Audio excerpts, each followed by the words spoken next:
This time on your planet, you are moving through many great cycles of a planetary retrograde, where it appears as if planets move backwards in the sky from your perspective.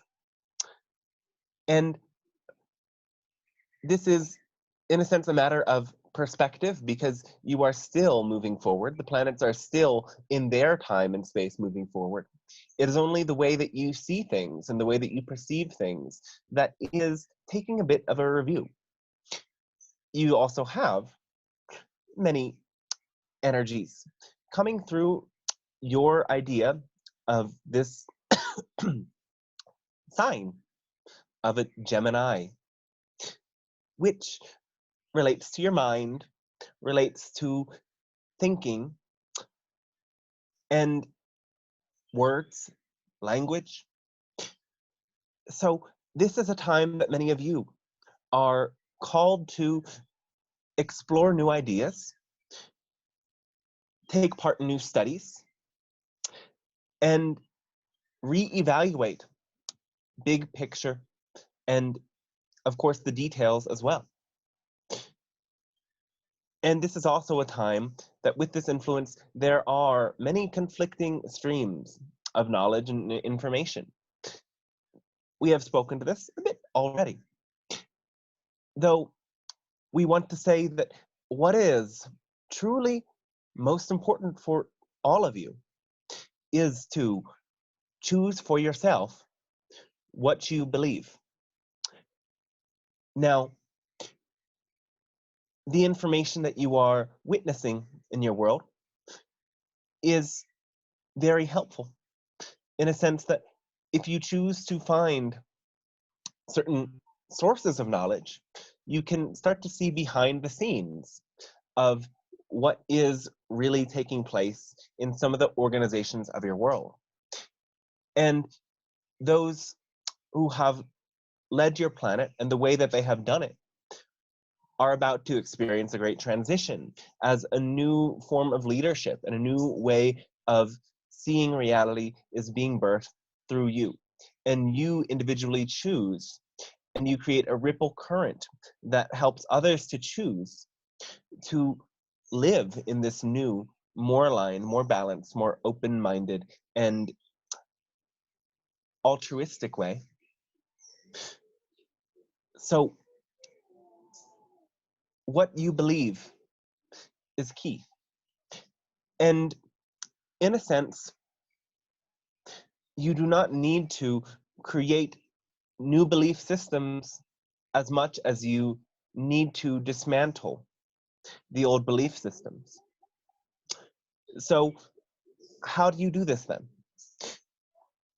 It is being aware of the thoughts that repeat themselves on loops and notice them and continue to ask and investigate, where does this thought originate? Perhaps even say, when did I first think this thought? Going to deeper levels, you can start to see the place from which that thought manifests. And in order to be successful in this endeavor, you must not resist the momentum of your thoughts. You must not attempt to change your thoughts. So you must come to realize that your belief systems themselves are like living creatures within you. And like anything that is alive, they attempt to keep themselves alive in many ways. So the survival strategies of negative beliefs include attempting to convince you that if you saw the beliefs for what they were, you would discover that they were true, and then be paralyzed by them. And so when many of you start to see the thoughts that repeat, it's like you run away from what you are thinking and attempt to distract yourself with some activity. And this strategy will never really work. You need to accept the thoughts and go to those deepest levels. So we can give some examples of core beliefs that are very common in your world. One is that I am not deserving, I am not capable, I am not worthy, I do not know enough, and I cannot be as good as this other person. I cannot achieve what I want. And these beliefs manifest as many self-sabotaging programs that stop you from going in the direction of what you want and stop you from experiencing true connection. Now, when you encounter these beliefs, you need to, in a way, see them as extraneous, as silly, as unnecessary. When you can see the foolishness of such a belief system and see it as total absurdity, then the belief will lose its power. So do not allow the fear of discovering any sense of darkness within you to stop you from going into that journey of a deep inner investigation of what you believe to be true. Now, some innate truths of existence are very simple. They are, if you exist, you deserve. And that every aspect of existence is a microcosm for the entire web of creation. Within you, you contain parallel aspects to everything that exists beyond you. And you are a unique aspect of all that is. There is no other aspect of this universe that is quite like you. And therefore, you have come here to bring something totally and completely unique into reality. Now, these negative belief systems want to convince you of the opposite. They want to convince you that someone or something is better, that you lack some of the qualities that are needed to get somewhere in reality. And of course, the values in your world are skewed to serve the certain agendas of an endless production cycle, when really you are here to enjoy this existence. You exist, and therefore everything that you experience is a gift for you to take in and treasure. Do those animals around you ever question their right to have everything that they desire? Of course, they are operating from a more instinctual nature. Yet, there is something still you can learn from this, because it is this mental layer that serves you in evolving, but at the same time hinders you. And so you have to make this union between your mind and your instinct, because your instinct knows that you deserve everything you could have and experience, and knows that you are innately worthy. As you change these beliefs, you will be able to step forward in confidence and clarity in creating, again, the most passionate expression of your life in the ways that you desire. Now, we want to also address the idea of beliefs and the information that you are experiencing. And of course, some of you may have had the experience of learning or discovering something new and believing it right away, and all of a sudden discovering that it was not completely clear information.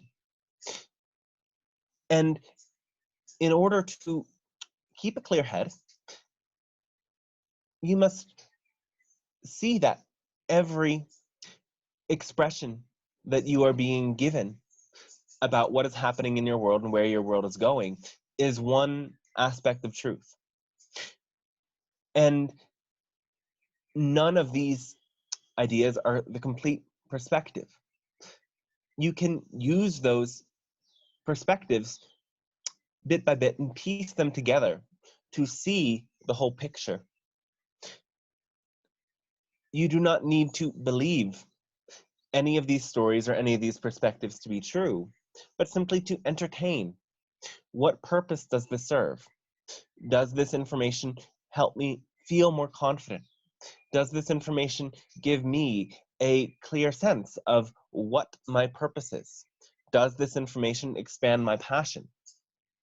Because again, we will say that you can create a life of joy in these times, or you can create a life of sorrow. You can get bombarded by all of the challenges and limitations, or you can see this as a unique opportunity to go within, to reevaluate your belief systems, and to discover your creative power. Discover that, again, what you need in order to follow your passion is not as complex as you have been told it was by your society, and that even within you and within your homes, you have the tools to experience a passionate life 24/7, as you say. So, when you are encountering new information, and of course, in an information age, you are being bombarded with information, you must come to ask yourself, does knowing this expand my excitement? And if it does not, then in a sense, you are not using your energy in the highest way. And does this information expand my sense of my worthiness and capability and my innate divinity? If it does, then that is helpful information, and those are good stories and ideas to play with. But if it does not expand that for you, and it makes you feel contracted, this information may be well intended in the creator's perspective, but it is not something that is really aiding your ultimate expansion. And again, we conclude this by saying you need not believe something new as much as you need discard old beliefs. Shifting from many perspectives allows you to discard beliefs and to have that open mind that takes in all of the information. When you discard beliefs, your sense of worthiness and capability will be innately hardwired, because that is the way that you are designed. You are created to be able to process information and to create new experiences for yourself and others. And in this way, the more you discard old beliefs, old ideas, by investigating your thoughts and feelings, by becoming comfortable with the waves, and by not resisting your thoughts or attempting to force yourself to think differently, go to the core and expose that belief and allow the belief to be released, to be transformed, to be discarded. See the absurdity in the belief, and you will then be able to open up to even higher abilities, capabilities, and magical experiences as you describe them. So we thank you for allowing us to share this introduction, and we will now allow you to reflect and to share and to find your inner core of knowing through the reflections and dialogues that proceed. Hello, Pleiadian Council. This is Sarah, and let me try and phrase this question in a way that makes the most sense. I feel almost as if there's a galactic part of myself that works with the great central sun and works with beaming this light into the organic stargates to reveal the heroic probability for Gaia and for humanity. So there's a part that's really out there in the cosmos, just beaming that light to the earth. And then there's the human part that's here in this skin, that's here on this planet, and is watching just all the shenanigans of the deep state right now with this attempt at genocide of humanity. And I know I don't want to be in those frequencies of focusing on the polarity and the real density of this, of what's going on right now. But at the same time, I'm getting the sense that some people in the human race have the job to be whistleblowers, that's part of their purpose, is to speak out against the crimes against humanity with this particular virus and what's going on with it.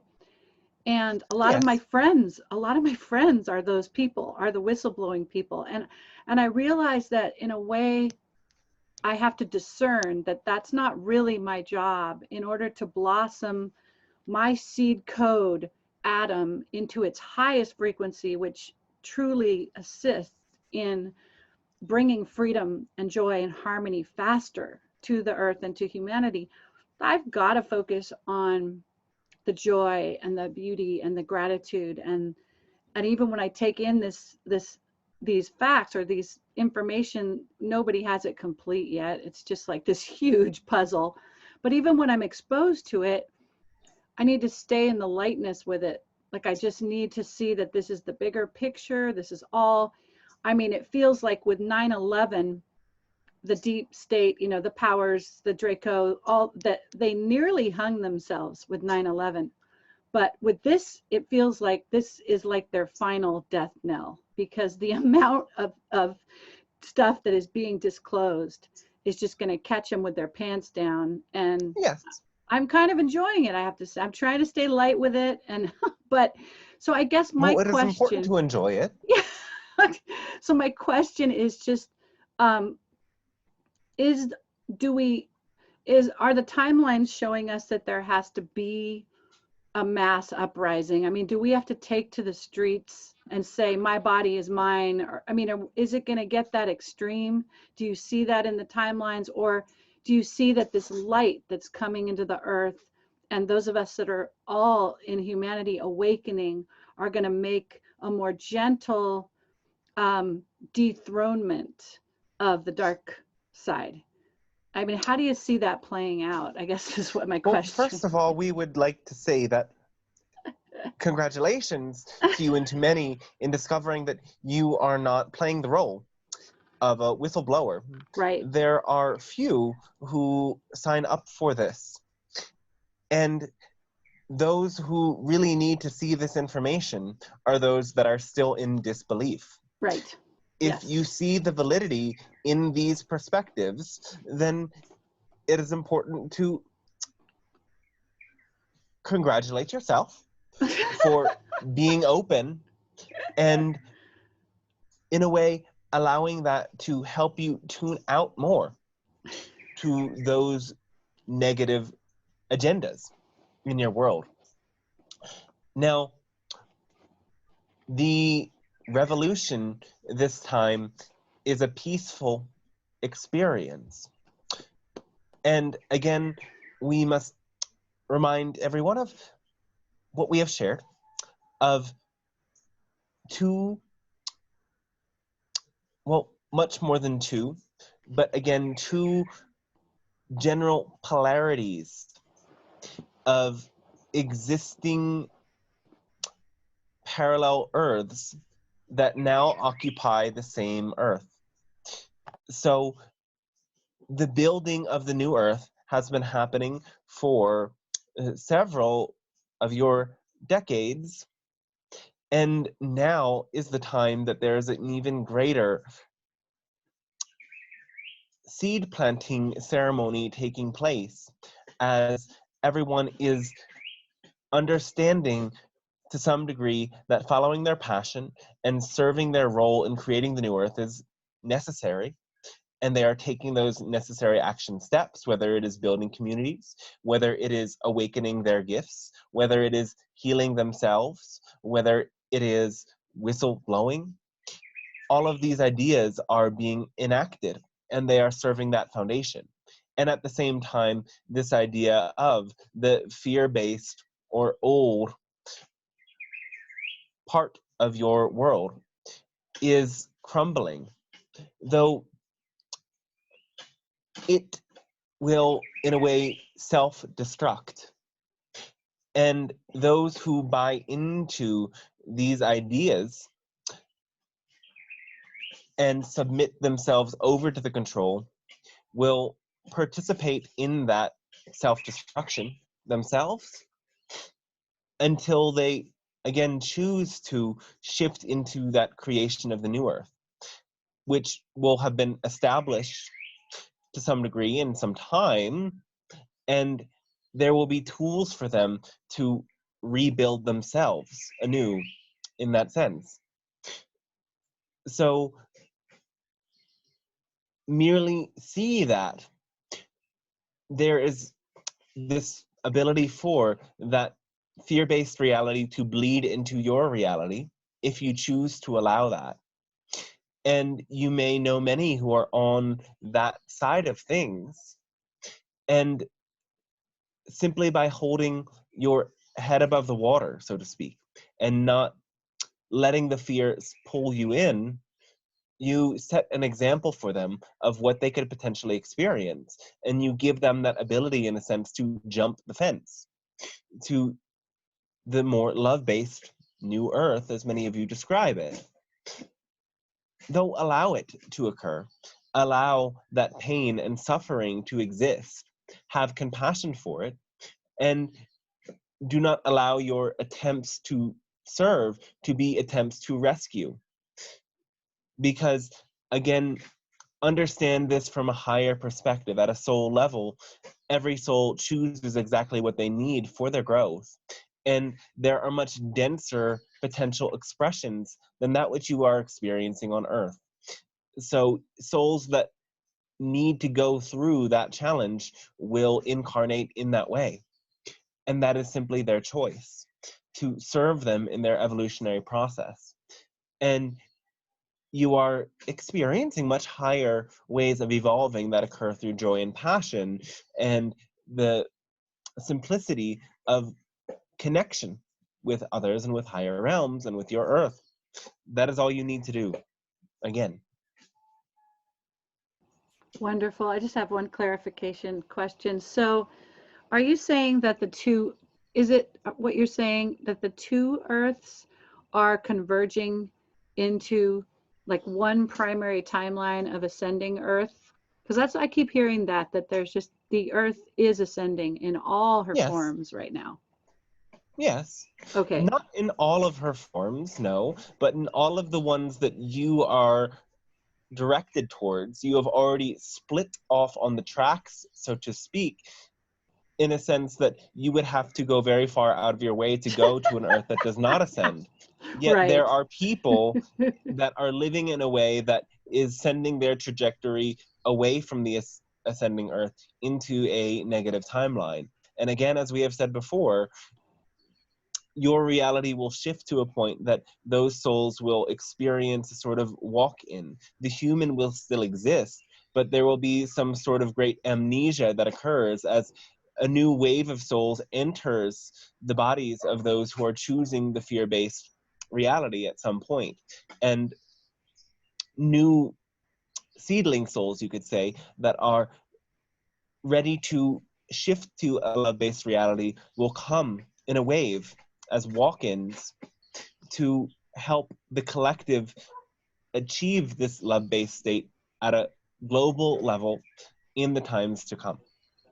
Wow, so beautiful. So these new seedlings will help take people who are headed maybe toward a more fear-based timeline, they will help change their direction and move Well, them. no, you are No? doing that now. Oh, The okay. seedlings Yeah.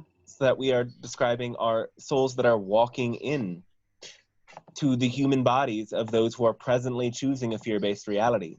Got it. Souls in a fear-based polarity will not be able to continue to exist on your ascending earth. And so they will leave, but that does not mean that all of the people will die. It simply means that they will be wiped clean, so to speak, so that they can actually move forward. And that is why so many are seeming to go crazy, because that experience of mild or not so mild psychosis is a symptom of a walk-in soul by and large. Got it. Fabulous. Wow. Okay. Thank you so much. And Oh, great, thanks to you as well. yeah, thank you so much. And Chris, I believe that you wanted to go next, so go ahead and unmute. Sure, yeah. I'm feeling a little more, well, usually I feel a little more clear than this, but I've had some stuff coming up that I'm having a little trouble processing. Oh, all right. I'm sure it has to do with Venus retrograde and probably the Mercury-Neptune square going on today as well. But I guess I want to ask about the energy of self-forgiveness and self-compassion space who are, like I was told by one of the coaches I work with, call on Kuan Yin this week. You need to do a lot of healing and self-forgiveness and self-compassion work for like all this stuff you're carrying from many lifetimes. And it's all well and good to hear that, but I find that within my consciousness, like within my experience, it's like I don't know where the button or the lever is that makes the self-forgiveness work. And I seem to carry a lot of guilt energy that I'm processing and healing in this lifetime. Like I said, a lot of the time I'm more clear than this. What I really want to do is just be like freaking breezing through my life, listening to my podcasts, reading books, enjoying some web comics, going for walks. It lights me up. But sometimes I get in these little guilt pitfalls or apology loops or kind of cycles where old trauma plays itself out, and that can kind of eat into my self-respect. And once it happens, it can be sort of hard to let go of it and move on. So just like the last couple days, I've been finding that it really, I mean, just this morning I woke up and just flashing through my head like some image of like me and my grandma from like 4 years ago, where I just wasn't, appreciative enough of her in some random moment when my ego was impatient.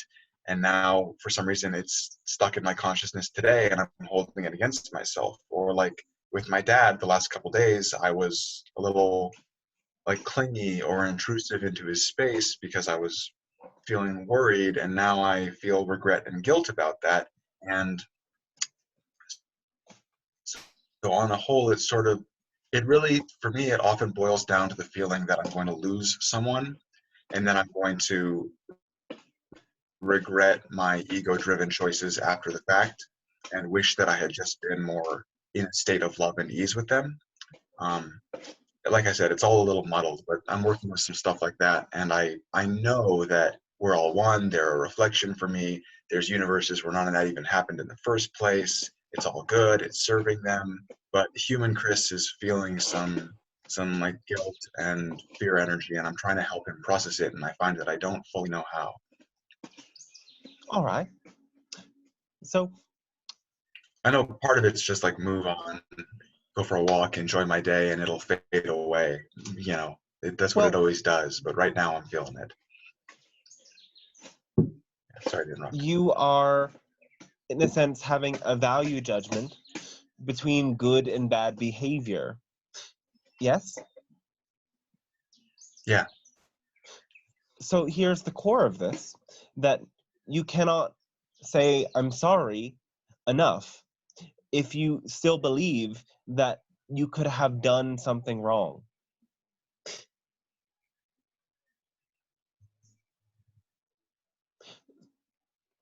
I Taking, don't for follow. example, if you still believe that it is possible to make a bad or a wrong action, forgiveness cannot happen.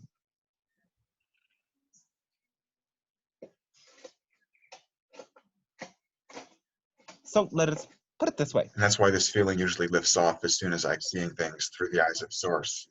Yes. When you look at the manifestation of certain negative experiences in your world, some of which are even taking place today, you can see that there is great suffering as a result, but it is through that suffering that so many awaken to greater perspectives. And in a sense, if it was not for the suffering itself, there could not be the evolution through these levels of enlightenment. So understanding that there has to some degree, be mistakes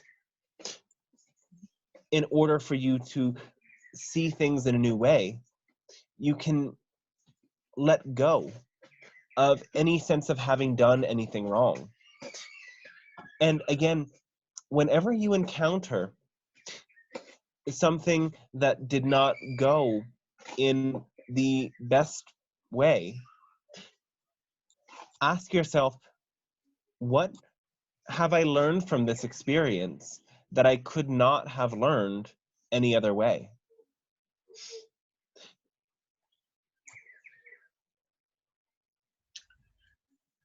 I feel like I've worked with this a lot, and sometimes the place where I'm hard on myself is when I feel like I've already learned the lesson. Why am I still making this mistake out of habit?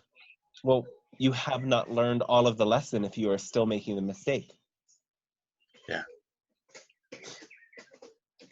So what is the deeper layer? What is the recurring pattern that you have to face again and again? In which way are you seeing yourself that causes you pain? I can understand that. Like this latest go around the spiral with my dad the last couple days, like it took me to a deeper layer of the onion, and I understand more clearly now why that guilt arises in the first place. So next time I may Yes. have the chance to not choose it. Yes. What are you seeing in yourself? How are you perceiving yourself that is causing you to reject yourself?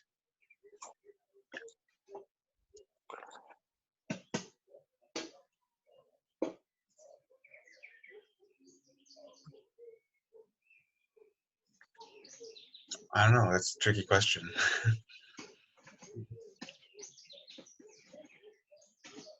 You use the words clingy, intrusive. Yeah, too sensitive. I'm not making the choices that I feel are the right choices. I'm courting and acting out trauma and coming from fear instead of love, stuff like that. And I know better. So in a sense, you might see this as a bit of a self-contradiction if you look at it closer. You do not wish to be someone who needs others so much or is so extremely sensitive, because if you were that way, you might be rejected or you might cause pain.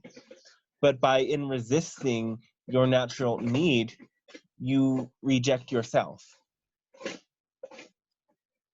Does that make any sense? A little bit. I think I feel into it. It also relates to my nodal position, where my north node is in Pisces in the 8th house. So it has to do with kind of just surrendering into intimacy and experience and interconnectedness and all of that. So you can use that permission slip to accept the fact that you are a human with needs, and you are a human that is very sensitive, and that you prefer certain types of interactions. You prefer to be seen and related to in certain ways, and that is all right for you.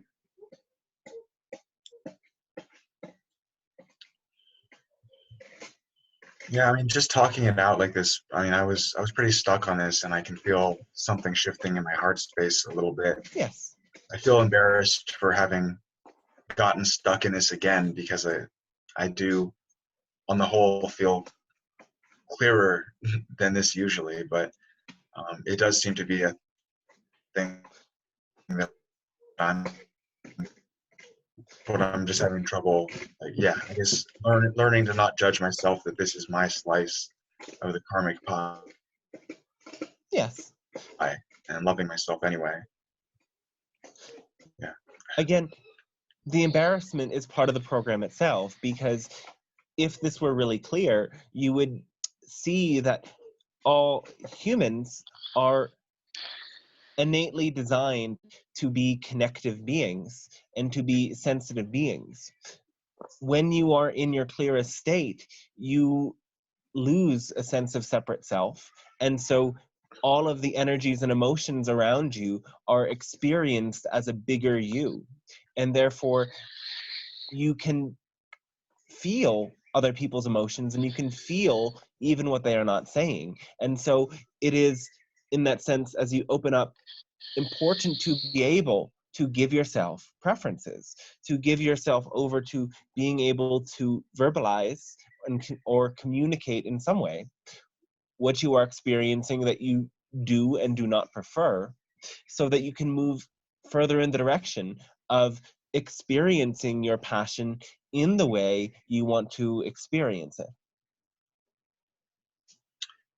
Yeah. So if you are feeling something, there is Yeah, a thank you. I need think there. I just was having some trouble processing this.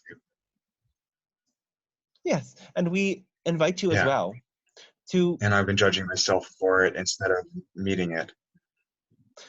we invite you to also revisit moments in your past and see that person you were as another person. From an outer perspective, meet that person and show them, guide them in this new understanding.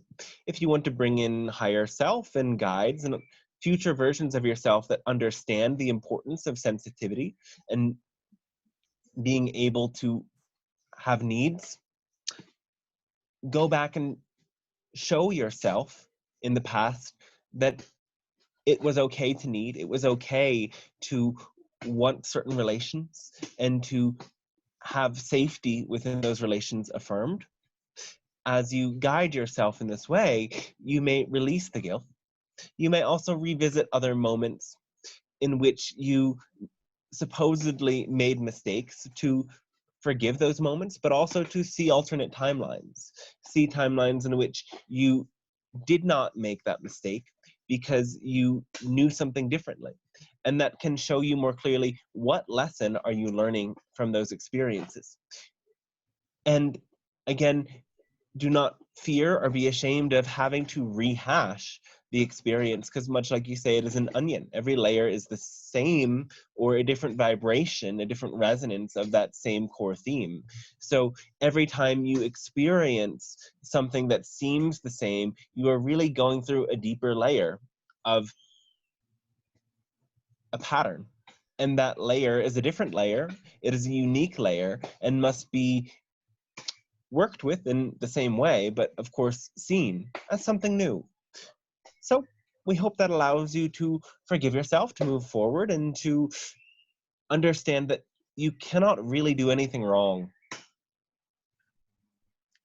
Yeah, that's very helpful actually, and I can see how some of those tools click into place and could be really powerful for me. Thank you. I'm impressed how that all kind of actually wrapped up. I appreciate it. I just want to keep moving forwards and choose to like show up and enjoy the next moment and the next moment. And it was frustrating to be held in this negative place. So now I can see how to work with that and let go and come back to being how I choose to be now. Thank you. I appreciate your time. Yes, yes. And we appreciate your openness and your reflection. Our great unconditional love to you. Could I ask like a 30-second follow-up quick question? All right. Just wondering, am I on track for the time, like a timeline of a version of Earth that I want to be on? Like, am I getting this right? Yes, but every time you ask that question, you slow the process down. Right on.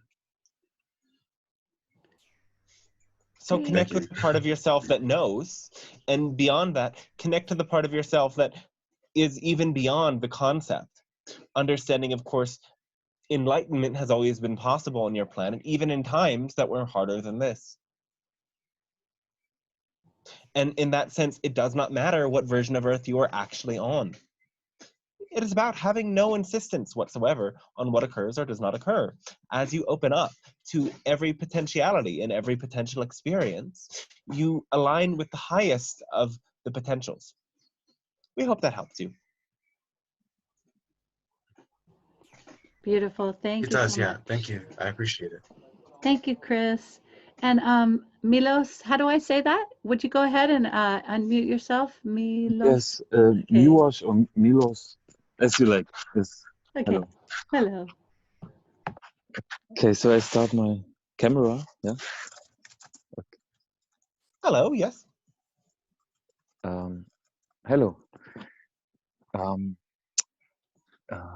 I didn't form a question when I raised my hand, so I have to think afterwards. But it's similar, you know. I have this self-destruction running, you know, and this is like a negative part of my Earth part or Orion or whatever, you know. So I am between both timelines, and I even favor sometimes the negative one, you know, the destruction of the Earth, you know, blah blah blah. And but in the end, it's just self-destruction, and this is I know when the starseed in us awakens, this would end, you know, because then the Kundalini would flow regularly, and the abilities would awaken, you know. So my question maybe is, what can I do, or can I do anything? When will it come? You know, this change in us, you know, or in the world. It's the same. Well, the change is already occurring in the world. There is a great shift and influx. And every time that you are experiencing these negative emotions, you are in a release process. So knowing that this is a journey can help you. Now, we want to again affirm that you are innately worthy and that each and every one of you is a beloved and important aspect of all that is. And you would not exist if you did not serve purpose. Mm-hmm. So this purpose is built in and innate. And your presence in the lives of those around you is serving them by and large. So all you really must do is release the sense that something could be wrong or bad about you that would cause this destruction or cause a need for destruction. And understand that, again, your concept of what the awakening looks like is a bit idealized. Mm-hmm. Because really, the awakening is a process of transmutation. This Kundalini energy you've spoken to is already arising and moving through your body. You can experience it as perhaps waves of heat that come with emotion. And what is occurring when this energy rises is that those emotions and those beliefs or patterns, the yoga tradition calls them samskaras, that limit you and shackle you are being burned away. Mm-hmm. And they burn away the quickest when you simply surrender to the process. Yes, this is what I feel like. I don't know. I listened to a piece of music, and it was science fiction, you know, with an analog synthesizer, and this this brought me, it's like an awakening feeling of remembering, you know. Yes. And this changed also my state of being immediately, you know. This Yes. wider, big space, you know. And Yes. this is happening now, you know. Before it didn't so much. So maybe I feel it's about surrender. Everything about surrender. Yes. Yes. But what is about when there's so much aggression also in the being, that it's like from the old timeline where the energy is trapped in the body, you know, and it has to go out physically, and I'm too tired to put it outside, but also too aggressive to just stay calm, you know, and then I'm just burning, you know. This is Yes. a little fucked up a little bit, but not seeing anything wrong, you say, yeah? in this. No, nothing is wrong there. Okay. You can actually use that fire in powerful ways. One thing we are suggesting to many at this time is to shake your body. And shaking is naturally a way that the cellular memory of your body clears itself of those energies. So if you do not feel like this energy can be powerfully externalized, you can, in a way, allow your body to start to tremble, allow your legs or your arms to gently shake, and simply relax into that process as the fiery energy moves, and breathe deeply into those parts of your body that move and shake. If they naturally do not start to shake on their own, you can stretch them in ways, putting the soles of your feet together and bringing them as close to the base of your spine as possible, and allow that to initiate the shaking. There are, of course, other similar positions that can initiate the shaking. Essentially, it triggers the release of your cellular memory and allows that trapped energy to move. You can also actively shake, standing up and shaking each limb of your body, dancing and moving, stomping your feet, making sounds. All of this allows for that energy to move, to circulate and release. And giving expression to these emotional energies, again, allows you to move through them, penetrate deeper into them, so you can get to that indestructible core. Right. And when you don't do this, then you never, then they stay trapped, right? So Yes. you have to start to even to acknowledge that they are there, you know, because when you ignore all the time your body, then you will never be in tune with it, and it will never shake out or wave out, you know, like, yes. And music that evokes that feeling, whatever mystical or expansive feeling that helps you connect with these energies, is very helpful.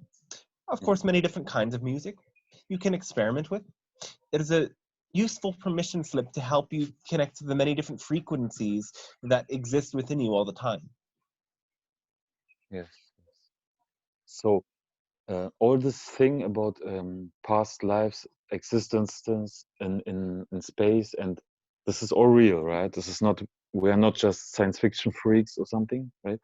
Yes, it is all real, though sometimes your sense of linear time can distort your perception of past or future lives, because, again, one of the most fundamental truths of this universe is that everything is here and now, and so they are not really occurring in the past in the same way that you see the past. They are occurring right now, and the connection from this life to that life is occurring right now, and they are not fixed and stuck. You can change your past lives. You can connect to alternate timelines of the same person, the same soul, rather, because obviously in alternate timelines, they are different persons having the same soul. And you can even connect to lifetimes you have not even experienced yet. Okay, and what do I want to say? The wait, I had a thought. Yeah, I forgot it, but wait a second. All right. The All that is truly important will surface in its own right and in its own time. Mhm. Yeah, the it's there, but it doesn't come. So All right. Well, if it comes back, you can reconnect with us in the session later. okay, good. Okay, so yeah, this yeah, I got it. So I have the feeling that when we are here on Earth, we are somehow in this Earth or planetary matrix, magnetic field and stuff that we don't we aren't in the state of being in the universe. You know, we are not. We don't have this cosmic consciousness. We have this normal 3D consciousness. You know. Well, if that is what you choose. Yeah, this is what I think is. Oh, I'm holding to it, you know, because security and stuff. But I have the feeling this is it's not everything, and it's not forever, you know. But I Yes. feel also this bigger state, because it's also, I have the feeling it's a kind of death of the old consciousness, right? Well, So in a sense, it can be a death if you see it that way. It is the release of the way that you have seen yourself before, because when you see yourself as both a human and also the entire universe, that changes the way you experience reality, and you will never be able to go back to that old experience.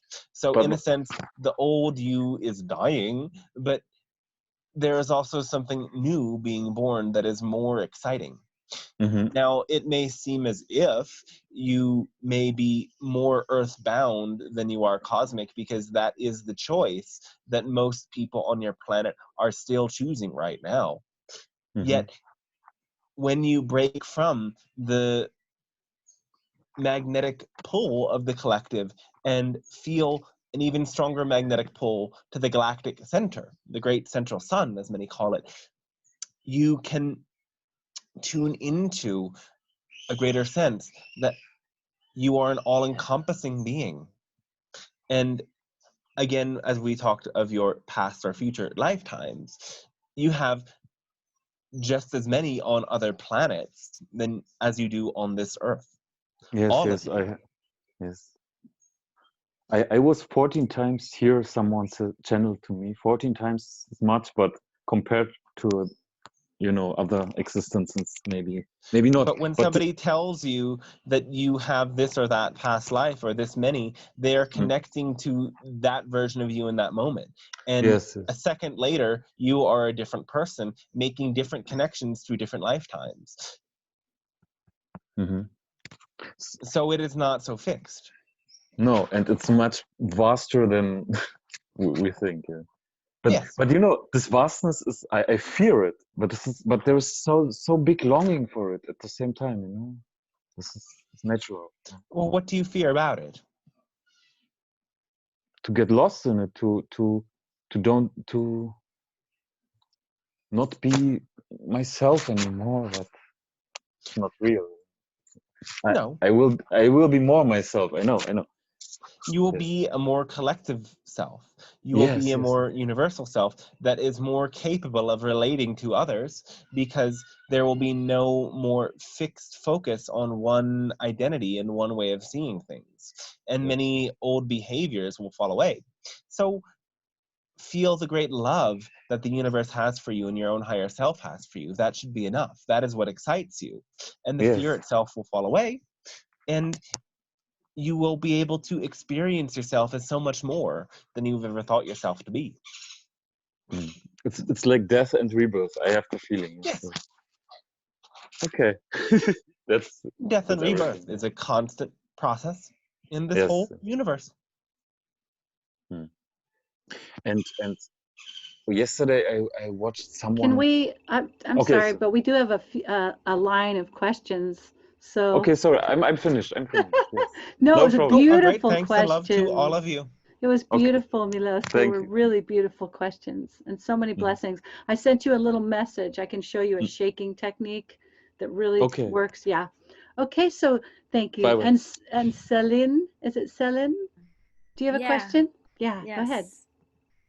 Hello, yes. Hello. I'm really thank you for this timeline to be able to talk you. And I want to just explain if my vision is right on the All galactic right. views.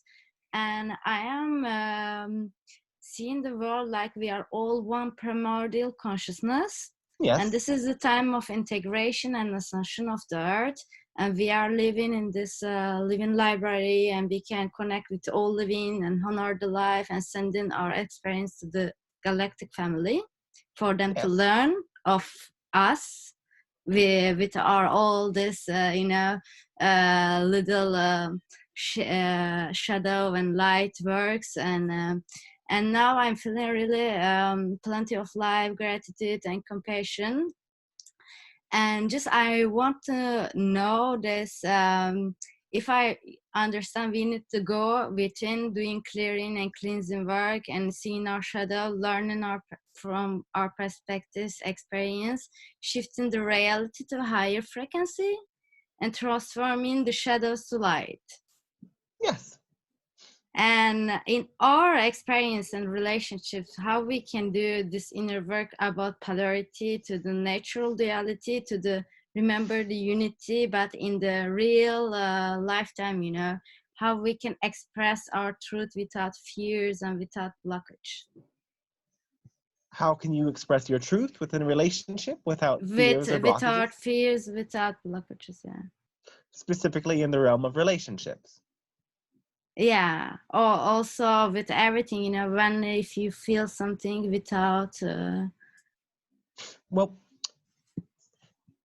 again, it comes down to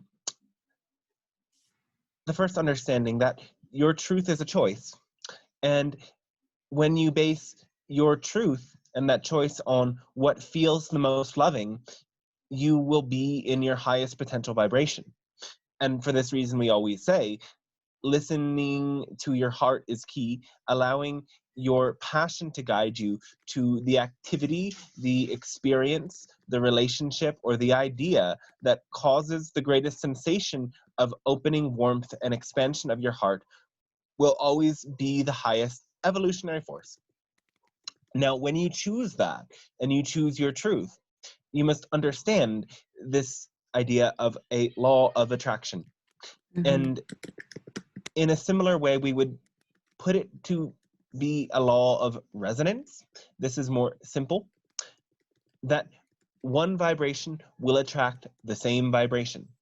And so when you make your truth one thing, other people will have a similar choice. Do I match that vibration, or do I stay in the vibration where I am at? And naturally, whenever you are engaging with others, your initial meeting is somewhere in between your two personal vibrations. Each of your vibrations shift to a place where you can relate to each other. And from that point forward, you can express your truth in a clear way. And they will have a choice to come to raise their vibration to meet yours or not. And your vibration will continue to raise to even greater heights when you surround yourself with people who are of a similar vibration. Yet if you act as a sort of missionary that attempts to change other people to match your vibration, you are actually more focused on lowering your vibration, because every time you meet a lower vibration individual, your vibration will lower. So when you release the specific attachment to who you relate to, and instead have a more open approach that the people who will match my vibration will come to me naturally. When I follow my passion, I will simply meet them in the right way, at the right place, at the right time, in my own accord. When that is your perspective, you can release all insistence on the who and the when, and those people will simply show up for you, and there won't be any convincing. You will simply stay centered in your own choice as to what it feels the most loving and expansive for you. And other people who match that vibration will be there. Okay, thank you so much. Thank you so much. Just another question with it. Yes. When you just I just discovered my inner belief system that Yes. feminine yin energy is like when masculine come in with an aggressive way, the feminine that she fears or she goes within and she try to understand what's happening, and I'm feeling like this a little bit, just I cannot say something if someone is aggressive or negative, or just they trick in me the fear. I am just blocked, and just I cannot process this so easily, and I don't know how to just come into the balance and say just what I need to say, but in a really compassionate way. I want to be, just gentle, but people, they are not, and I don't know how to, just I'm trying to send them love and clearing and forgiving, but if I cannot say to them, express it, it's more difficult, just I don't know how to say. Yeah.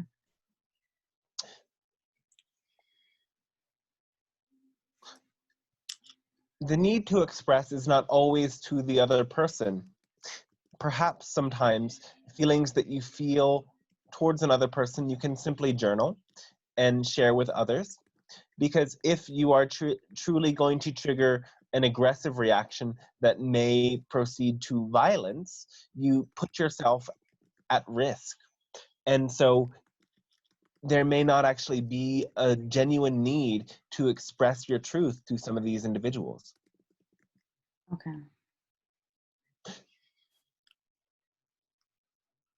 Okay. I am understanding, yeah. Because Okay. I am really, just no need to talk with it, and just I need to be, just this experience, not to talk and share something that I'm feeling. I'm thinking just it's like blocking, but when I am happy, when I am with the good person, like you said, and the good time, I can express me fully. But when I'm contracting, I'm just afraid, and I'm not sure it's a good thing. Yes, then we would say simply do not spend time with the people that make you feel as if you are contracting. Okay. Okay, it's clear. Great. Thank you, Celine. That was a great question. And Natalia has a question about possible brain damage from her childhood. Let's see if I can read this one. This is on the Facebook page. By the way, I am looking at questions on Dante's live feed on his Facebook page. So Natalia says she had some traumas in childhood, and she's curious how, if it has recovered or if it still exists. Worried that she might have some brain damage, and if she does, how can she heal that?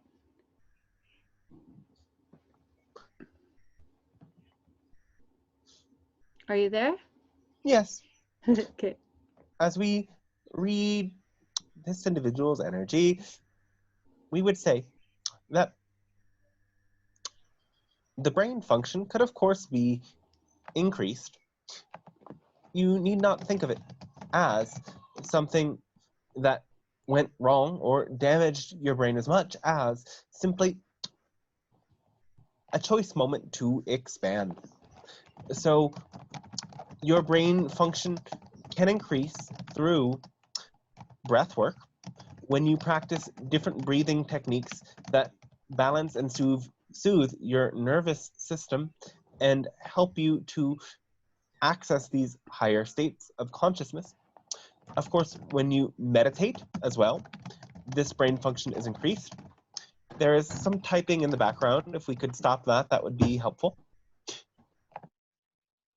And as well, you can use these ideas of supplements, the lion's mane mushroom, the more magical mushroom in a microdose form, and ashwagandha root. Yes, one moment. We are scanning deeper.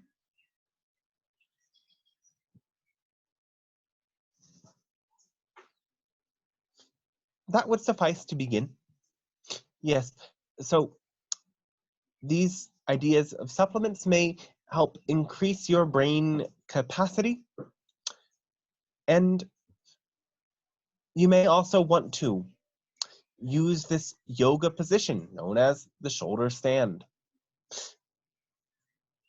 That can help heal and expand some of the issues you are specifically working with. Our great thanks to you. Thank you so much. Great. Let's see. Jenna, would you like to unmute and ask your question? Are you there, Jenna? Let's see if I can find her. Jenna. I don't see her in our panelists. Okay, I've probably got another question from Facebook.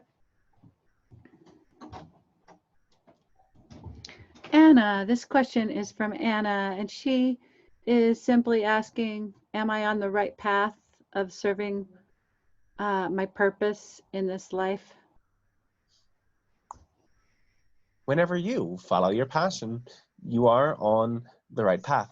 So again, you must ask yourself, to what degree am I acting on those activities, those ideas, those connections that create a sense of expansion and joy in my heart? The more that you act upon that, regardless of how you feel in the meantime or what beliefs you encounter, you are always on the right track. So as long as you are feeling joy and compassion to some degree, you are on that path. The more you choose those things that help you feel that expansion, the more you will stay on that path. So that is very simple then.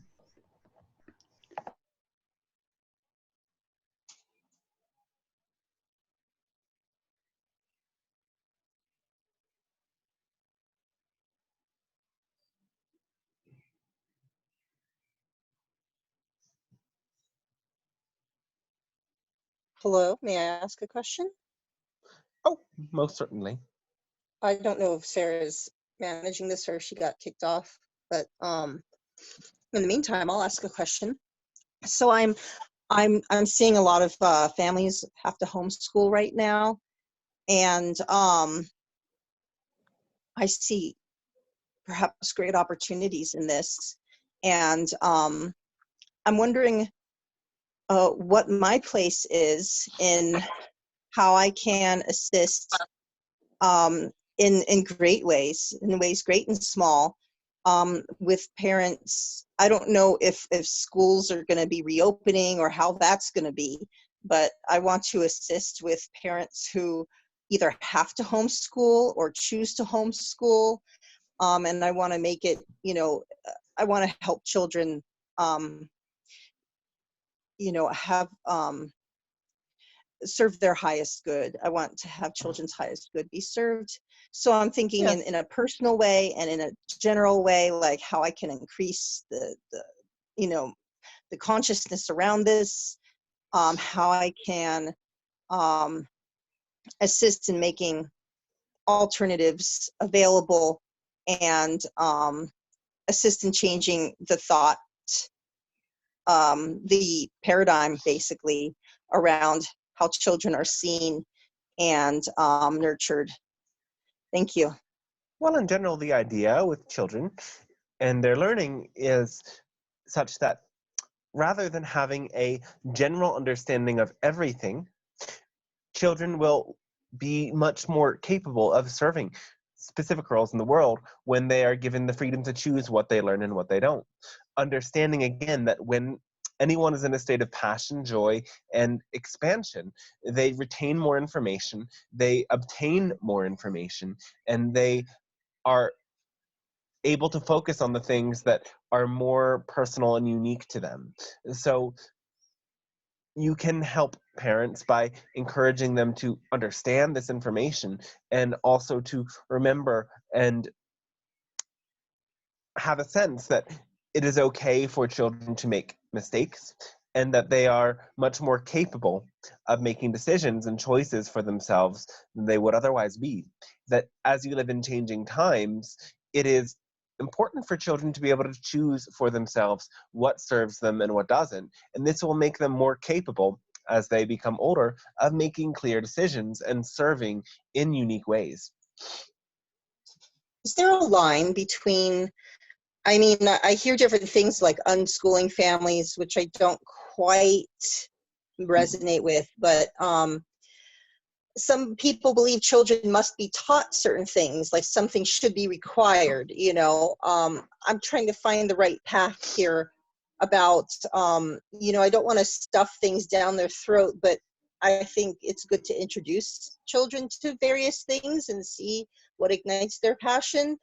But I'm also wondering, what are the things that children simply must be taught?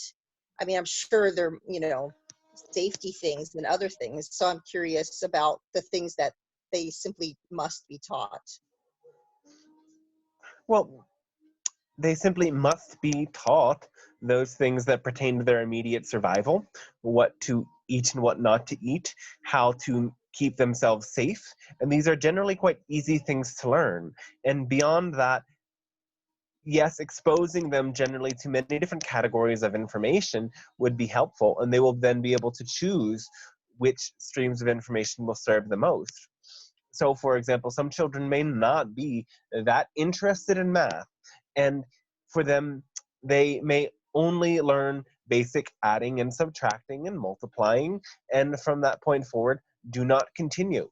But when you really look at it clearly, when you have so many technologies that do math for you, why would every child need to learn long division? It is not necessary, because those children who spend time learning long division and then forget it later could have spent that time becoming experts on language, because that is what serves their interests more. You see? So beyond what is required for your survival, there is nothing required for you to know in this lifetime. But it might be You good will to, naturally be drawn to those things you need to know. I mean, is it good to teach them the basics, like this is how you add, subtract, or would it just Yes, of pop up in course. their lives as a necessity that is related? Yes, need will bring those things to the surface, and they will learn it quicker when there is a genuine need and they see the validity and the importance of it. Yes. Is there anything else you can say about, like, what my role is and how to begin to engage with it with children? By following your passion, by choosing to work with those you feel passionate to connect to, by focusing on the subjects that you feel fascinated and passionate about teaching. All of those Ah, details will serve and show up for you in the ways that you need them to. and what about me connecting with children who Again, have we are not passions that are, fortune tellers, yes. but what would you, I'm sorry, what were you saying? go on. I was, Understand we cannot tell you how it unfolds, but we can help you get in the right alignment within yourself. exactly. I was thinking, yes, I could teach the things that I'm passionate about, but I also thought that I can connect with children in helping them with their passions, even if their passions are not my passions. I wonder what you say about Yes, that. yes. You can, in a way, be a reflector, be a mirror for them to focus in on their passions, to help them understand that they are capable. And of course, generally, when you speak with children, you will know a bit more than they do, even if it is a subject that you are not passionate about. So you will be able to help them to that degree. And you may even be able to help them connect with somebody else who is passionate about the thing they wish to learn about. Wow. And do you have anything to say about where you see education going now with these, with the lockdown and the homeschooling? What I don't know. Do you have any predictions for what is emerging at this time in regards to this? Well, some will cling to the old ways and some will open to the new. And again, those who give their children more free will experience more developed children. And it is important, of course, to teach about emotional intelligence and physical intelligence, which is often forgotten. So, showing children how to use their body and how to relate in clearer ways, and including that in the curriculum, is just as important in these times. And of course, there may be specific schools for more psychic children to open to those connections as well. Okay. Do you see me connecting to children through a school that I create, or? Oh wait, Again, you we said are you're not not. fortune tellers. This is That's why we right. have said this. So That's right. we say to you, you have to follow your passion and let that guide you in the realm. We see so many possibilities for you, more than you could see for yourself, and they are all real and genuine, and you decide, and you will align with the ones that serve the most, again, when you align with your own passion in each and every moment. Thank you so much, Pleiadian Council. Oh, great love, and thanks to you as well. Thank you, Denise. I really enjoyed hearing about the children, and yeah. So I found Jen. Yay. Or did Wow. I? Let me just make sure I found her. Are Here you I am. Jen? Great. Jenna, yep. Okay. Hello. Hello. Thank you. I'm so happy to be here with you. And we as well. I can really feel this transit, and being close to you, it just feels amazing. My cat thinks so too. So I also have a question about trauma and PTSD. And like how to deal with the effects of it. Like, I was in a car accident, and at times it just feels like it's happening to me, and I'll have like overwhelming like sadness or fear or anger, and it's sometimes so muddled that it's like hard to find the way through. All right.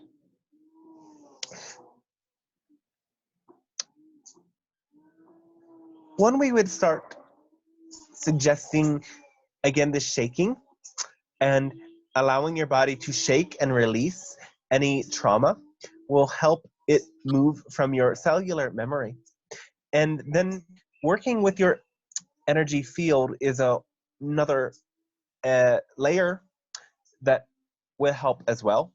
So you can bring yourself into a meditative state and see yourself in a way much like an angel or some being floating above the you in the past that had this experience of the car accident, and call forth into that space many guides and beings of light that you personally connect with, and simply witness that experience again, but include in this vision that these beings of light and your present self are supporting your past self in feeling comforted and supported. Perhaps visualize these beings of light pulling out the energy of fear and transmitting an energy of love, that this moment can be infused with love and comfort. And in this sense, you literally change the past so that, of course, this event still happened, but the way that you felt during the event changed, and therefore the memory of this event in your energy field will also change. That's amazing. Thank you. Oh, well, thanks to you as well. And if I may, I'm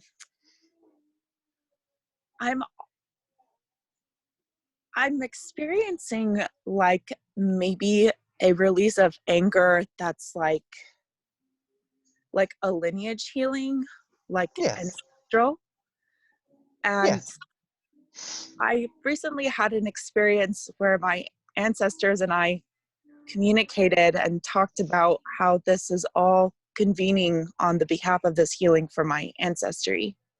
Yes. And maybe I'm a little bit confused about how to honor anger and do right by it. All right. And turn it into light again. Yes. In a sense, remember that anger is already light. It is simply a distorted form of light.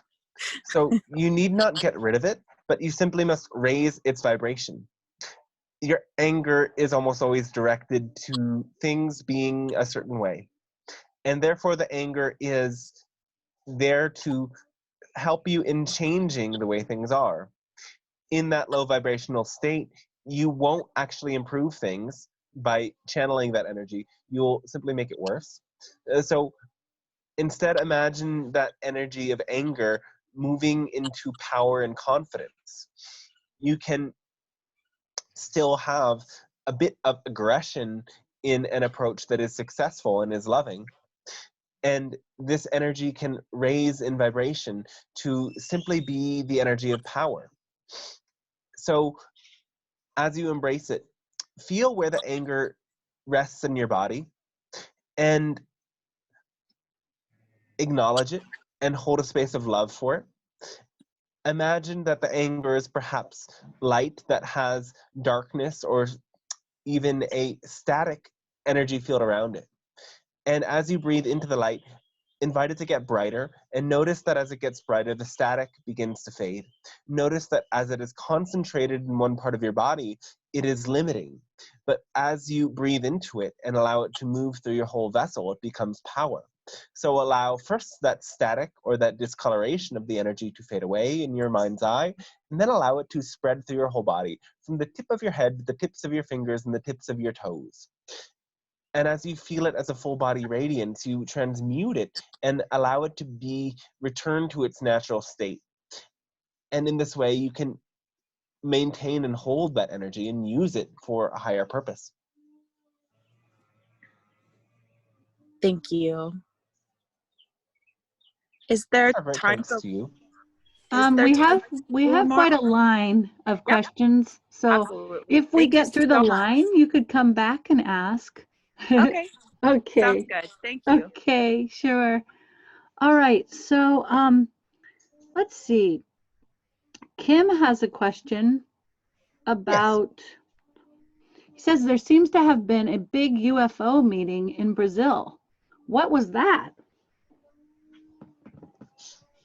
Oh, yes.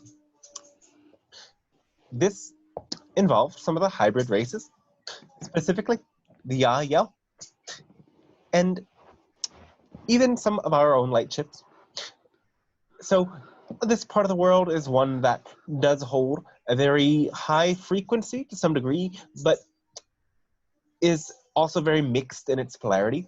And we are simply coming there to awaken you and to impart a higher vibration that may shift the consciousness field in that place, particularly in regards to the political situation and in regards to how those that are considered in your world indigenous are treated. So this place is one of great power, and we do come there very often, and we are working more with certain channels there. There are to come certain channels that can speak our message in the native tongue of that land and support more in awakening. So do have good thoughts about this place and hold it in your prayers as you do.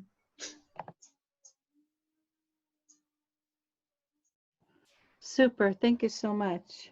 Is that all about that? Yes. Okay. And so our next question is Trevor. Trevor, would you like to unmute and ask your question? Hello. Thank you for answering for coming to this place. We thank you. My question is basically I got activated about 5 years ago, and I've been working as an energy healer. Yes. And it's progressively got stronger, and I've pretty much dedicated my life to it now. And congratulations. Thank you.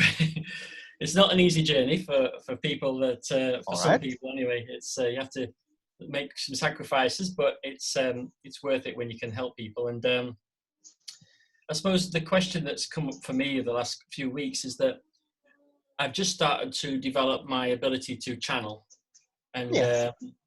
And I've worked or have readings and I've interacted with people who are gifted healers, gifted channels, but then you see them in when they're not working and they're full of fear and full of ego, and Yes. you feel that sometimes that ego and fear comes through their channeling, and that the information that they're giving is not accurate.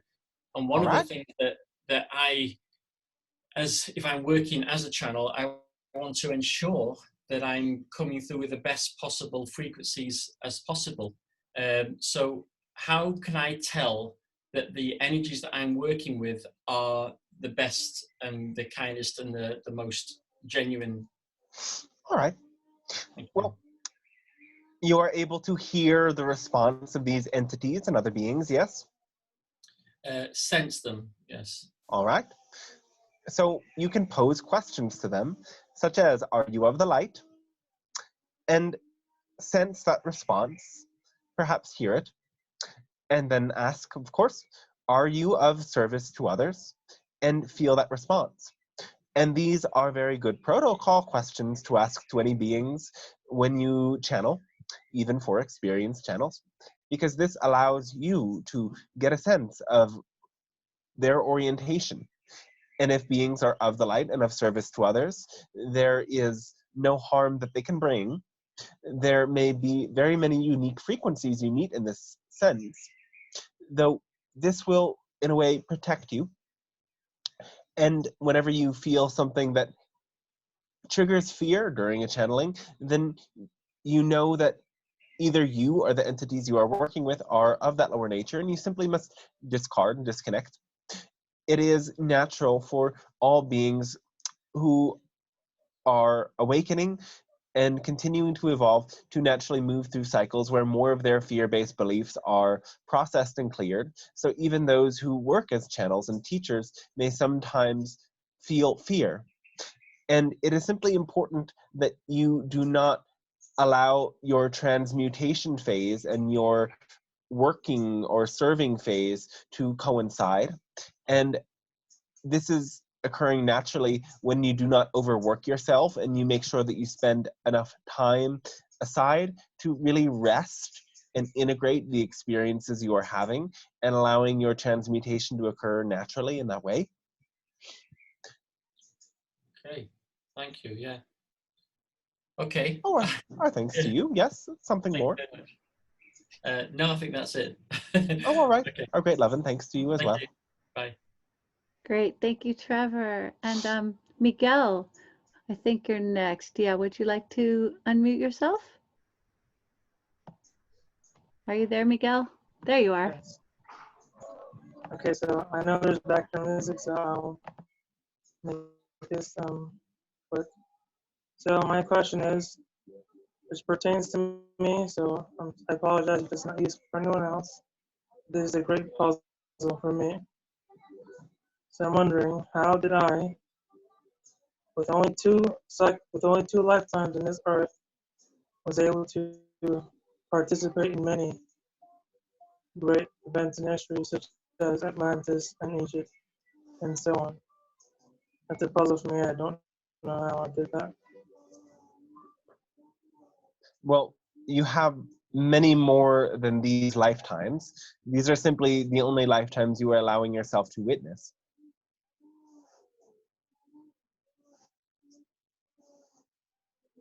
But from my knowledge, I only had 2 lifetimes here on Earth. Well, where are you obtaining this knowledge? From a different channel source. All right. Well, here is our perspective, and this perspective is such that you, as a soul, are part of a larger group soul known as an oversoul, and this oversoul has hundreds of thousands of other lifetimes that are occurring right now, but from your perspective, maybe in the past or in the future or in alternate universes even. And when you have these experiences of past or future lifetimes, you are making a connection between this present life and those other lifetimes. So you may at one moment have two open connections, though you, as your energy shifts and opens, can make connections to other lifetimes. And as you go through certain changes in your life, connections to some lives may fade away entirely. That is actually quite common.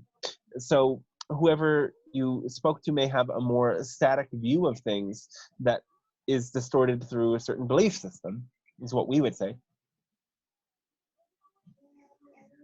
Okay. Great.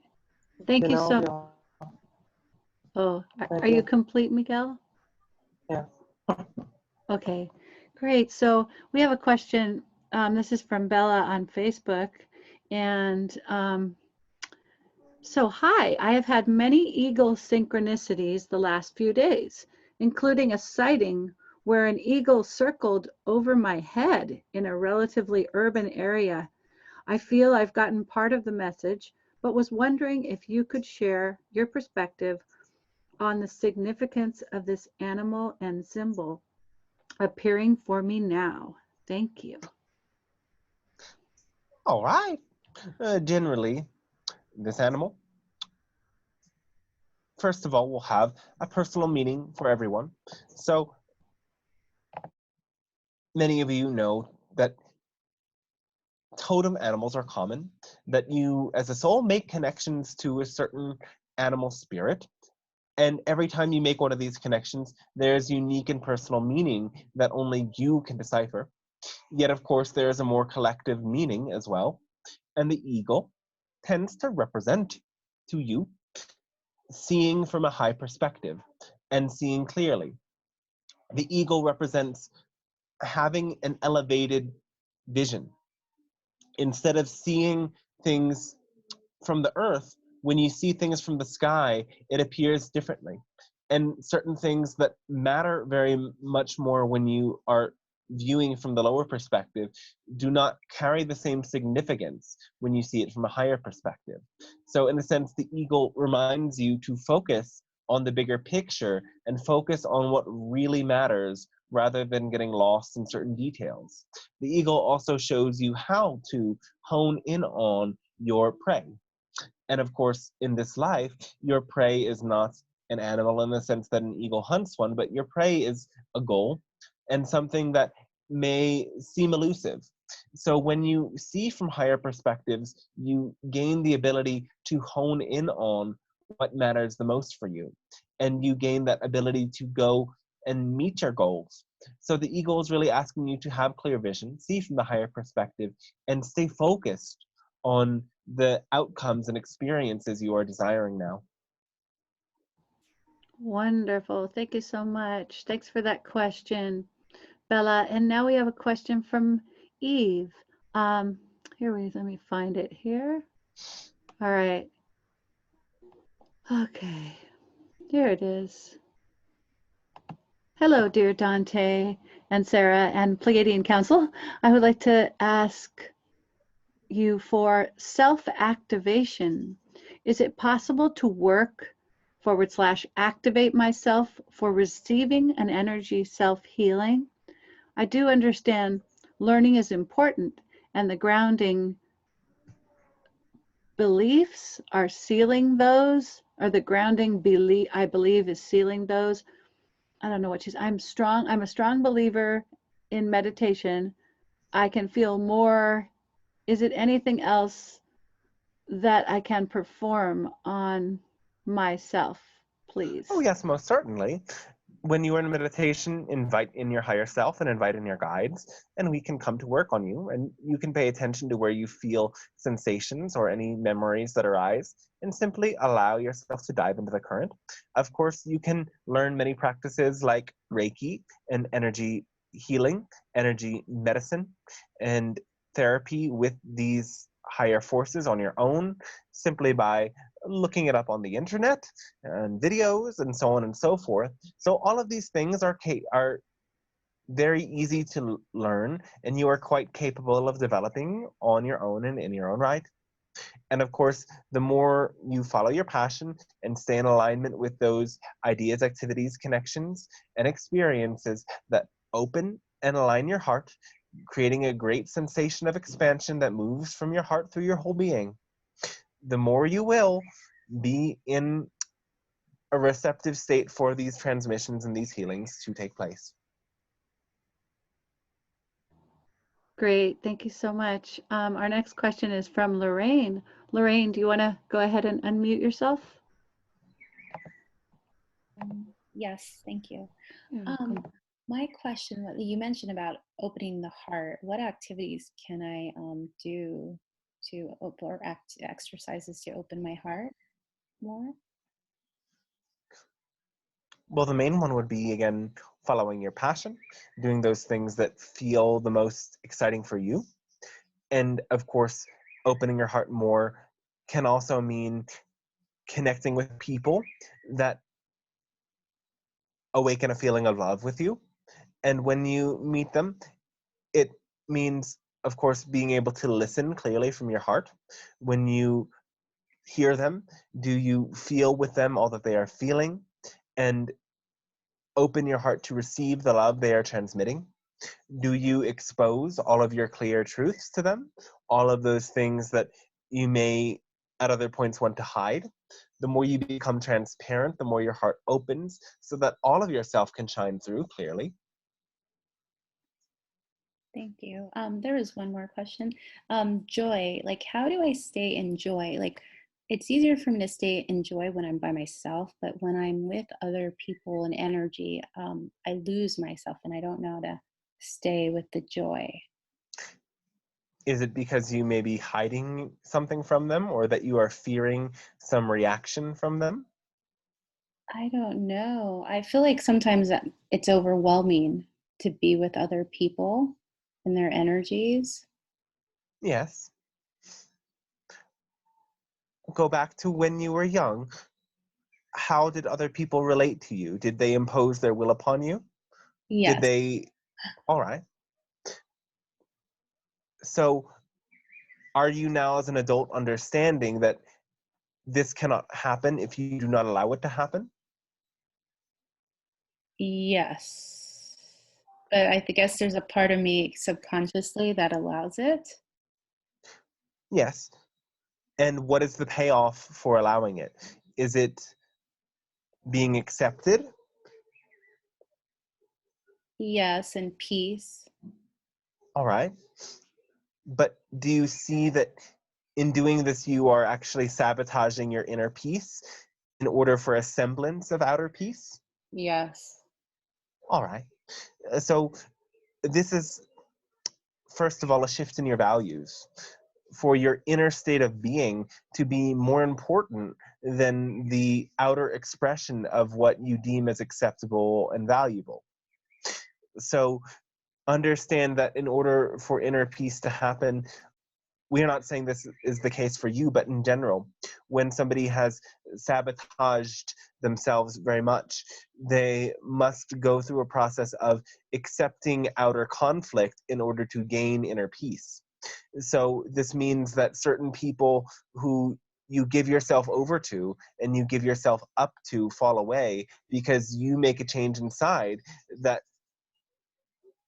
orients yourself to care more about how you feel than how other people accept you.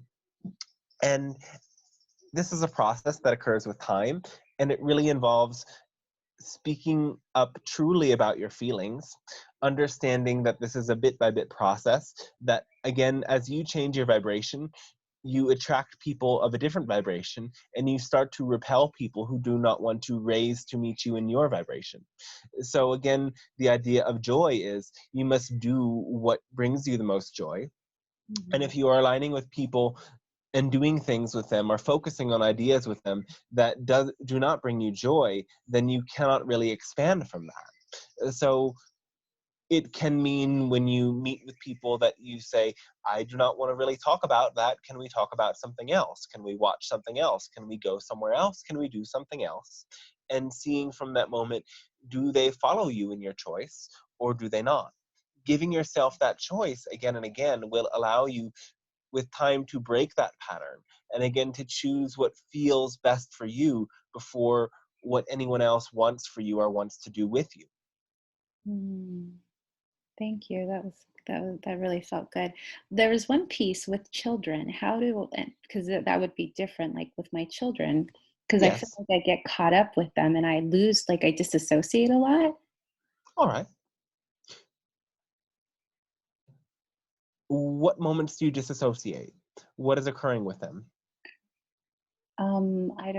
I don't know. Maybe there's just overwhelm and I'm feeling their grief or their anxiety from what's going on. I don't know. It just like, Your children are anxious because of the situation, being stuck at home? yes. All right. Do they like taking walks? Do they have something they enjoy? They're not wanting to go for walks with me. All right. Do they enjoy watching movies? Yes. And that's how they spend their time? And on the internet. In a way, you must give yourself the freedom to be happy even though they are not.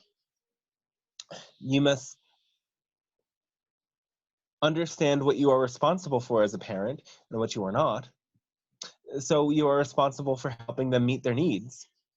But if they choose not to meet their needs, that is on them. And you meet their needs in terms of everything they need for their immediate survival. And you are there for them to express their emotions and express themselves and to relate to. So you are doing your job, yet you do not have to feel the same way as them in order to feel what they are feeling. Do you understand the difference here? That confused me, the last part. You do not need to feel what they are feeling, or rather, you do not need to feel the way they are feeling in order to feel and understand what they are feeling. So compassion allows you that ability to feel and understand that vibration distinctly, yet not make that vibration your own. How do I do that? Consider everything as frequency. Everything is emitting a frequency. Your own heart center is your own center of frequency. And all of these different people around you are also vibrating at a frequency. So as you interact with them, you can allow that frequency to alter your frequency, and you change your frequency to match theirs. Or instead, you hear their frequency and you tap into a higher frequency, a non-local frequency, of course, the frequency of your own higher self, which seems far beyond you. It does not have a location, and for that reason, it is always with you. When you tap your personal frequency into that one and allow that to be your vibration, you emit a frequency to them that gives them the opportunity to raise their frequency. And in this sense, when you are tapped into your own higher self and in peace and in joy, simply being in the same room with them will be of assistance to them.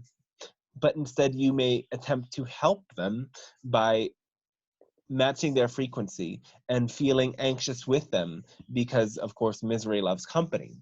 That is the old way that you have seen it in your world. But it does not actually allow anyone to move and grow. Really, when you bring joy into it, you can still share company with them, and they will have the choice to match your frequency of joy or not. Thank you. Thank you. Oh, yes, we thank you as well. Great. Next we have Eric. Eric, would you like to go ahead and unmute yourself?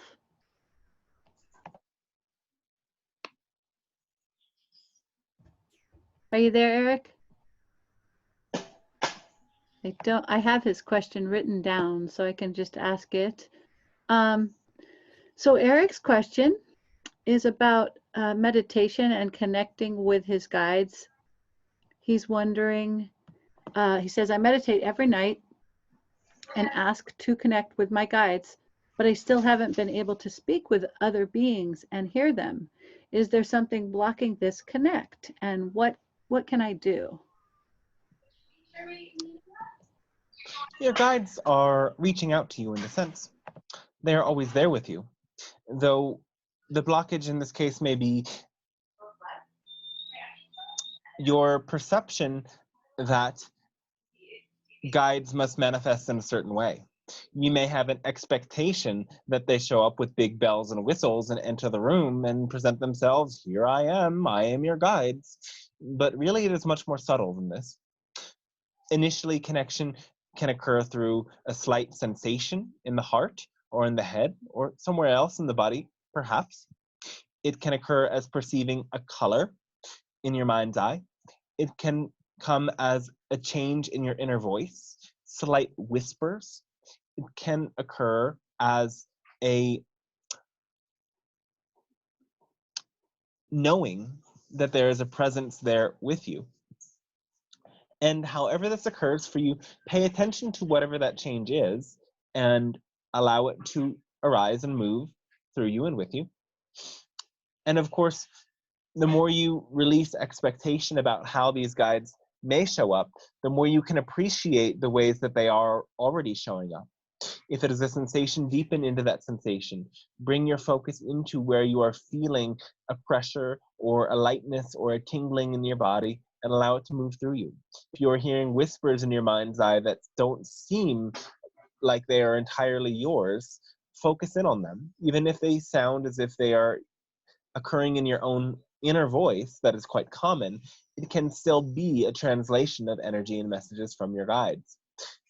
Allow it to occur in this way, and again, release all expectations, and know that you are in connection with your higher self already, and so in the sense, there is nothing you need to change, but simply pay closer attention and open yourself without insisting that it must occur in a certain way.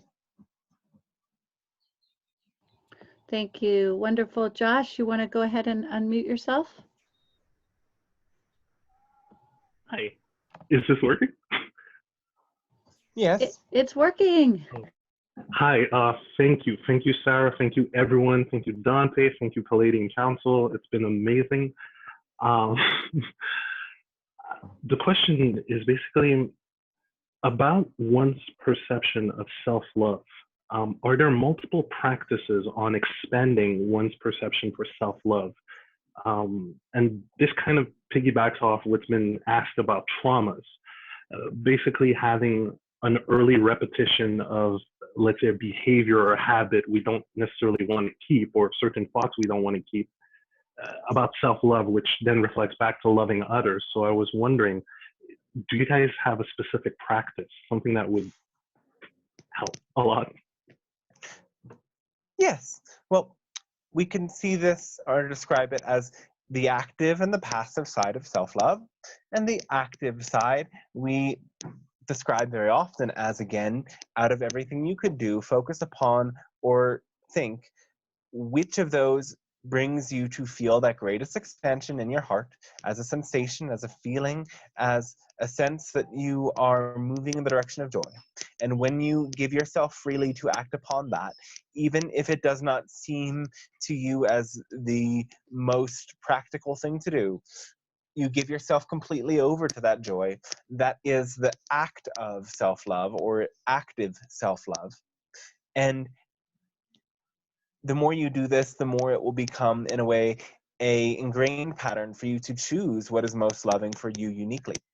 And of course, then the passive side of self-love is having total acceptance of yourself regardless of what you encounter, having total acceptance of every inner voice, every belief, every thought, every feeling, to not push away what comes up, but understand that whatever you are feeling, you are healing, and whatever you are thinking is a layer of the onion of beliefs, and you must investigate it and get to know it and accept it in order for it to clear.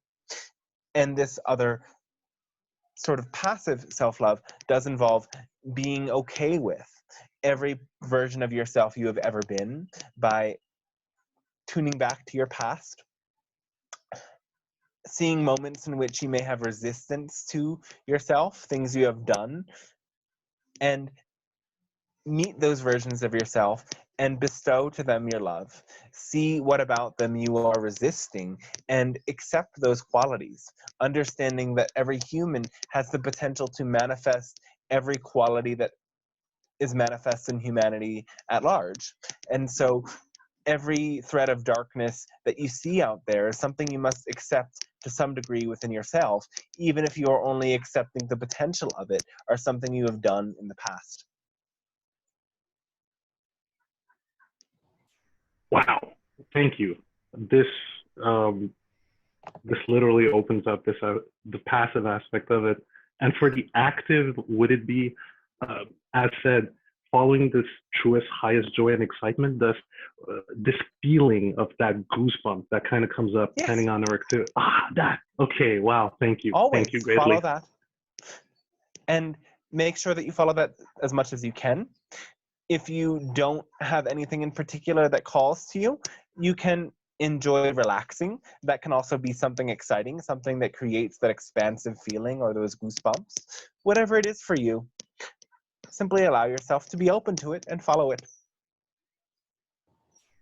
Great. Thank you so much for that beautiful Thank question. you a lot. Thank you, Oh, you're Josh. very welcome.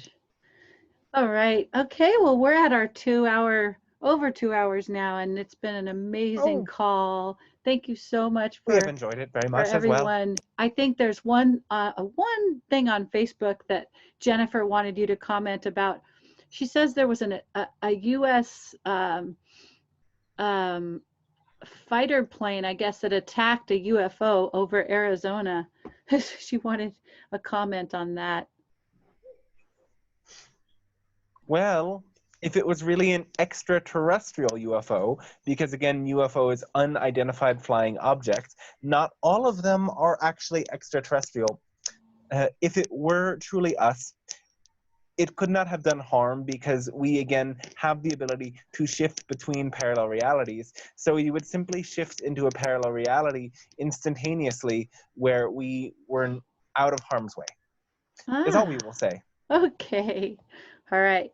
And thank you so much. And thank you, everyone. And I have a link for the donations on the description of the Facebook video. And also here in the chat is dante.filippini@gmail.com on PayPal.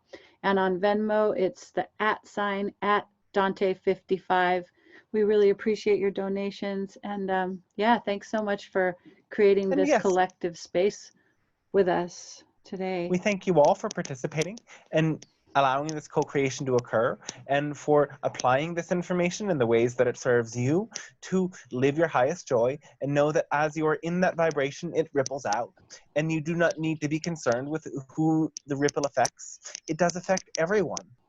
And if they do not ride the wave with you, that is their choice. And by allowing them to have that choice, you are giving them that greatest gift of unconditional love, and therefore giving yourself the greatest gift of unconditional love as well. So do not worry or concern yourself with who rides the wave of love with you or not, for eventually they will all come with you. And those who are truly meant to share the journey with you will arise in your life and come to you naturally, magnetically even. So we hope you may enjoy that. And we also would like to finally share that we are teaching a channeling course with the channel that may help you deepen in your connection with your guides and come to find many tools that help you shift through the parallel realities available to you and create yourself anew, and in turn help others do the same in their lives. It will be held over 3 of your months, and we are very excited for this process to deepen in our connection with you, and for you to deepen in connection with others who serve you and reflect to you the unique things that you are meant to see and clear and open within yourself. It is a great joy and a great gift that you bestow us when you bring our messages into this world or bring our energies into this reality in any way that you desire. So we hope that if you feel the call, you may contact the channel and join in the journey in that way. Our unconditional love to you, and know that as we leave the channel, we are remaining in contact with you if you so choose. We are always available, and you may tune into our frequency at any time by remembering this feeling of love and remembering anything that has arisen for you in this way, in this transmission. Know that we are always available, especially as you dream. Much love, as you say, our unconditional love and blessings and gratitude to each and every one of you. Thank you so much. Hi, honey. You're back. Hello. I have returned. You have returned. Oh, what a great channeling. Oh, my goodness. Good. I'll do your timestamps because I'm going to Great. go back and listen to every single Oh, question. beautiful. Oh, thank you. Yeah. Yay. Yay, So we this will had be quite a on- few people. We have 15 There was a still with us. lot of people today. Yeah. That was great. Put on the gallery Happy view. Gemini new moon. So Happy grateful. new moon. Happy Frank's birthday. Woo! Happy Frank's birthday. Happy 1:19 o'clock. 1:19 o'clock. 12:19 o'clock over here. Yay. That was so great. Awesome. Mm, Oh, Hyacinthos, next time you can ask your question. yeah, we're When it here. starts to go So, over 2 hours, then I think about yeah, your it's a, body. It's a yeah, lot of thank you for sitting. thinking about my body. It is a lot of sitting, and it does get overwhelming. I do get kind of tired by the 90-minute mark. Yeah. So, well, wonderful. Do you have any announcements you want to make? We heard the Pleiadians talked about your They channeling talked about the channeling course. I'm super excited for this course. Yeah, Sarah's going to be a part too. We have maybe 9 people already, so getting big, getting exciting. And of course, payment plans are available for that as well. So there's no rush if you feel any pressure or insufficiency of some sort. There's a way that we can make it work. So don't hesitate if you feel the call. And of course, one-to-one sessions, I'm doing those as well. Blah blah blah. I don't know what else. Okay. Well, we will sign off and say goodbye, and much Yeah. love and happy new moon, everyone. Happy new moon in All of your Gemini. greatest Open-minded. Oh, Many open-minded, perspectives. embracing Many all perspectives. perspectives, even this great alchemical crucible that, all of the role players, in this theater are just playing their role to just crack us wide open into unity consciousness. So just Yeah, they're thank all serving Bill a purpose. Gates and all of his Donald Trump. puppets. Anyway, oh Thank God. them all. Thank Yeah, them it's a all. joke. It's like a big comedy show, isn't it? Yeah, but it was really cool because the Pleiadians said today, I asked, will we have to take to the streets, with a revolution? And they said, no, this time it will be a peaceful, Peaceful dismantle. revolution. Yeah, I mean, I was thinking, We're are we building going the to new take Earth. to the streets? But we don't have to. No. It's just more don't light, get more light, vaccines. and Don't it get the weird dismantles. stuff. Don't participate in the weird programs. Do your own thing. Do your own thing You until are the new Earth. until the whole Earth is resonating in that freedom and harmony. Yeah. Get out in nature. Whew. All right. Let the nature spirit support you. I'm gonna go do that right now. All right. Yeah. I guess I will stop the recording here, and Okay. I will